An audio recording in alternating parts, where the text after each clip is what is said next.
Bienvenidos a este programa especial sobre los grandes acontecimientos de Medio Oriente. Estaremos analizando los actores más importantes en Gaza, Siria, Líbano, pero primero repasemos las guerras en curso. Desde el ataque de Hamas sobre Israel el 7 de octubre, en el que murieron 1.139 personas y se capturaron alrededor de 250 rehenes, de los cuales decenas aún están en cautiverio, el ejército israelí lanzó una ofensiva terrestre sobre la franja de Gaza con el objetivo de acabar con el grupo Hamas. Más de un año después, las operaciones israelíes ya dejaron a más de 44.000 gazatíes muertos y siguen en curso. En noviembre, la Corte Penal Internacional tomó una decisión histórica y emitió órdenes de arresto contra Benjamin Netanyahu y su exministro de Defensa por presuntos crímenes de guerra y crímenes contra la humanidad. Están acusados de usar el hambre como método de guerra, de negar suministro de ayuda humanitaria y de atacar deliberadamente a los civiles en Gaza. A esta guerra se suma el conflicto entre Hezbollah e Israel en Líbano.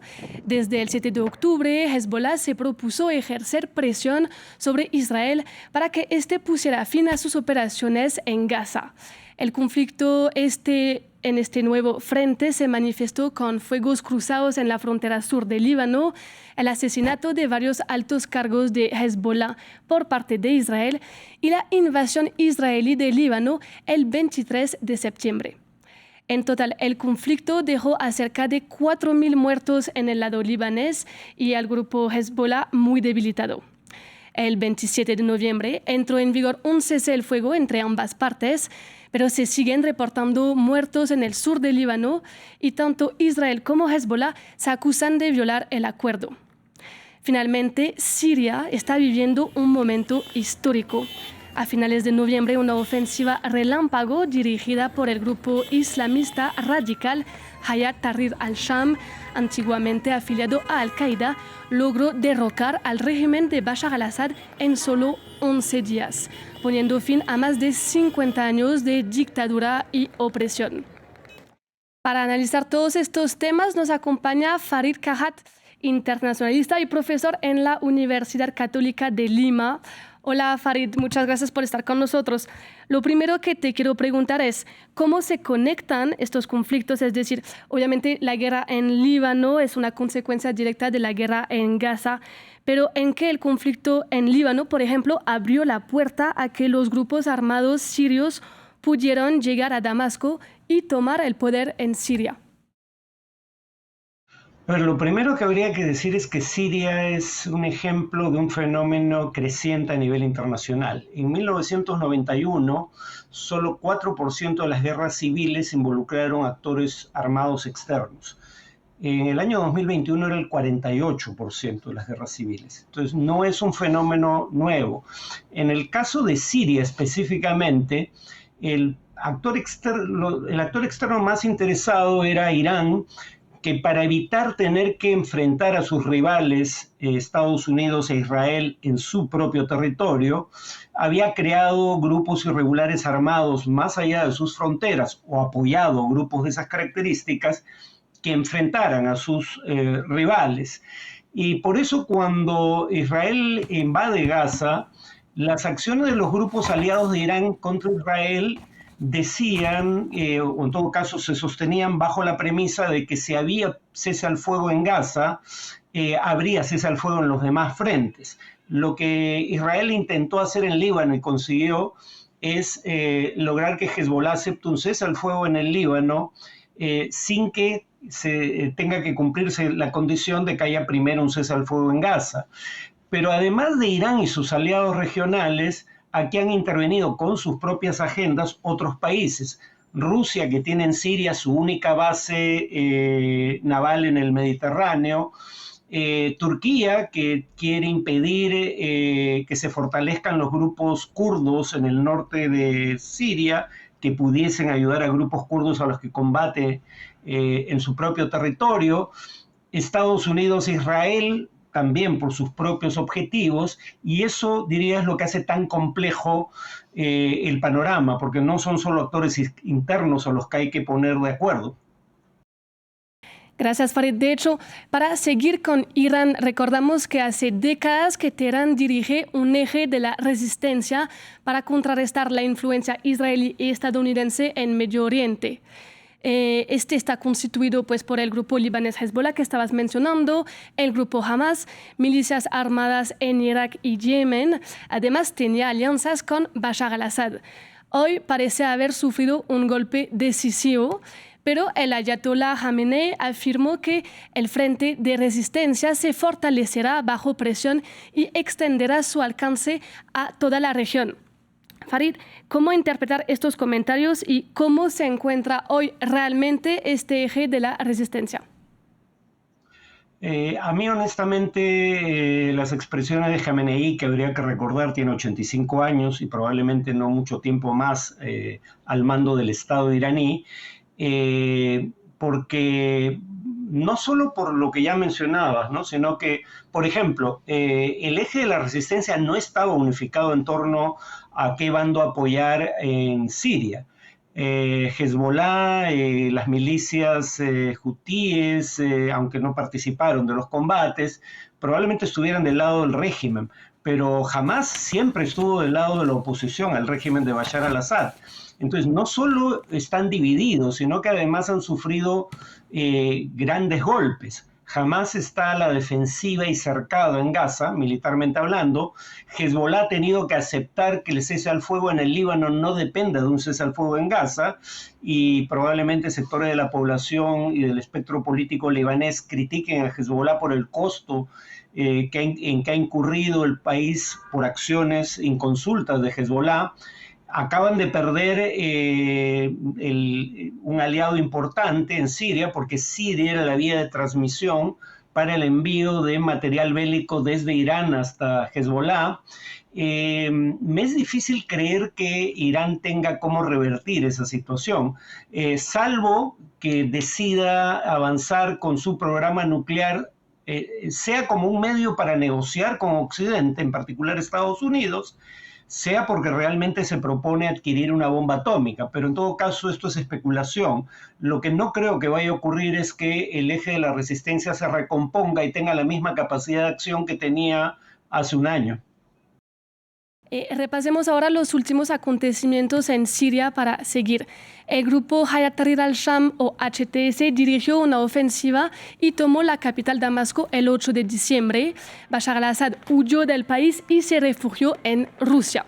Desde entonces este grupo parece estar trabajando en el traspaso de poder y ya nombró a Mohamed al-Bashir como primer ministro del gobierno de transición. Ahora se plantea la cuestión de si el país logrará reunificarse o si se profundizará la fragmentación. Recordamos que en los 13 años de guerra civil se enfrentaron decenas de grupos armados distintos. Actualmente varios grupos y países controlan partes del territorio sirio, entre ellos el grupo Hayat Tahrir al-Sham y sus aliados en el centro, sur y oeste de Siria, el Ejército Nacional Sirio y los grupos afiliados a Turquía en el norte del país, los kurdos apoyados por Estados Unidos en el este e Israel como país que ocupa los altos del Golán en el sur-oeste. ¿Qué se puede esperar entonces del grupo Hayat Tahrir al-Sham en Siria? ¿Qué tipo de gobernanza se puede establecer en un país tan dividido y diverso como es Siria? A ver, tenemos una base para emitir un juicio, y es que Hayat Tahrir al-Sham, lo que solía ser la rama siria de Al-Qaeda, habría que recordar, ya ha gobernado durante varios años Idlib. Y hay dos cosas buenas y una muy mala que decir en relación a su gestión. Al-Bashir, el que ahora va a ser primer ministro del país en su conjunto de manera interina, ya gobernó en Idlib, y durante su gestión Idlib fue la zona del país de mayor crecimiento, pese a ser una de las más pobres. En segundo lugar, sí parece ser cierto, digamos, el hecho de que no se antagonizó a minorías étnicas como sí había hecho en el pasado Al-Qaeda. Se les permitió el ejercicio de derechos de propiedad y la práctica de su religión o cultura en general, pero por otro lado, las Naciones Unidas este año, ¿no? No hace mucho tiempo, indican que hay casos de tortura y ejecuciones extrajudiciales en Idlib bajo el mando de Hayat Tahrir al-Sham, y ese grupo por ahora es el único integrante del gobierno interino que debe durar hasta marzo. Yo, sin embargo, creo que hay razones para entender el cambio de discurso. Creo que son conscientes, no es un tema de principios, creo que es un tema de pragmatismo. Son conscientes de que si no intentan un gobierno inclusivo con autonomía para las regiones, podría reiniciarse. De hecho, nunca acabó la guerra civil, solo que ahora entre quienes combatían al régimen. Y en segundo lugar, creo que entienden que solo con un gobierno que tenga legitimidad interna van a poder enfrentar a los actores exteriores que en este momento tienen presencia en territorio sirio y francamente están ejerciendo una violencia demencial, ¿no? Los ataques de Estados Unidos, de Turquía y de Israel son mayores a cualquier cosa que hayamos visto durante la propia guerra civil, y esto en un contexto en el cual supuestamente todos están celebrando el hecho de que la dictadura cayó en ese país. De hecho, para volver a Turquía, hemos visto que Ankara también participó en las ofensivas rebeldes, en principio, también al inicio de esta ofensiva de Hayat Tahrir al-Sham, con el Ejército Nacional Sirio que Turquía apoya y financia en el norte del país. El presidente Erdogan quiere aprovechar también los cambios en curso en Siria para llevar a cabo sus dos objetivos principales en este país. Primero, permitir el regreso de los alrededor de 4 millones de refugiados sirios establecidos en Turquía. Por otra parte, contener los grupos kurdos de Siria y evitar que sus aspiraciones de autonomía se extendan a los kurdos de Turquía. Finalmente, con la caída de Bashar al-Assad, podemos decir que Turquía es considerado como uno de los grandes ganadores y, por otra parte, ¿qué se puede esperar que pase con los kurdos de Siria? A ver, yo diría que es temprano para saber quiénes son los ganadores. Creo que es claro quiénes son los perdedores, Rusia e Irán. Pero, por ejemplo, las acciones de Israel en este momento están creando las condiciones para futuros enfrentamientos entre el nuevo gobierno que emerge en Siria e Israel, porque está ocupando territorio adicional sirio, adicional al que yo ocupaba ilegalmente, y está atacando blancos a mansalva, más de 300 ahora.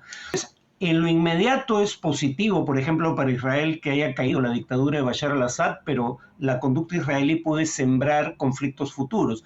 Lo mismo diría respecto a Turquía, aunque eso va a depender de un factor fundamental, y es el grado de apoyo que le dé en lo sucesivo Estados Unidos a las milicias de las fuerzas democráticas sirias controladas por organizaciones kurdas. Hasta ahora Turquía no había atacado de lleno a estas milicias porque tenían el respaldo de Estados Unidos. El acuerdo era solamente que había que desplazarlas hacia zonas del noreste de Siria, pero si Trump cumple con la amenaza de retirar, bueno, amenaza dependiendo del punto de vista, la promesa, dirían algunos, de retirar sus fuerzas de Siria y dejar a las fuerzas democráticas sirias libradas a su suerte, podríamos ver una guerra que cuando menos se focalice en el norte del país, que ya está en curso en realidad, ¿no? Sí, Farid, rápidamente para hablar un poquito de Israel, que ha mandado tropas en esta zona tapón en los altos del Golán, en la frontera pues entre Israel y Siria. ¿Cuáles son sus objetivos en Siria y en qué posición se encuentra ahora Israel en la región de Medio Oriente? Bueno, Israel alega que ha estado atacando centros de almacenaje y producción de armas químicas en Siria, pero es difícil creer que haya 300 centros de ese tipo alrededor del país. Creo que están atacando de manera relativamente indiscriminada lo que creen que podrían ser centros militares. No quieren que las armas químicas o convencionales caigan en manos de ninguno de los grupos armados existentes en Siria. Por otro lado, ya habían conquistado el Golán sirio, diciendo que era precisamente un territorio tapón, es decir, un territorio que ponía distancia entre territorio israelí y las fuerzas hostiles desde la perspectiva de Israel del ejército sirio, pero ahora están adquiriendo territorio que dicen que es territorio tapón para proteger el Golán, que ya han colonizado y anexado ilegalmente. Entonces la pregunta es ¿cuál es el límite de los avances israelíes en territorio sirio? De lo que no tengo ninguna duda es que Israel está creando nuevos enemigos a futuro y parece que es lo que mantiene a Netanyahu en el gobierno, porque si no va a tener que responder a falta de guerras externas a las investigaciones por cargos de corrupción y por las fallas de seguridad del 7 de octubre dentro de su país. Farid, muchísimas gracias por haber estado con nosotros. De nada, hasta luego. Hasta luego. Nosotros llegamos al fin de este programa, pero seguiremos analizando la actualidad en la región en los próximos episodios de Expreso de Oriente, el programa dedicado a la actualidad de Medio Oriente. Muchas gracias y sigan con nosotros.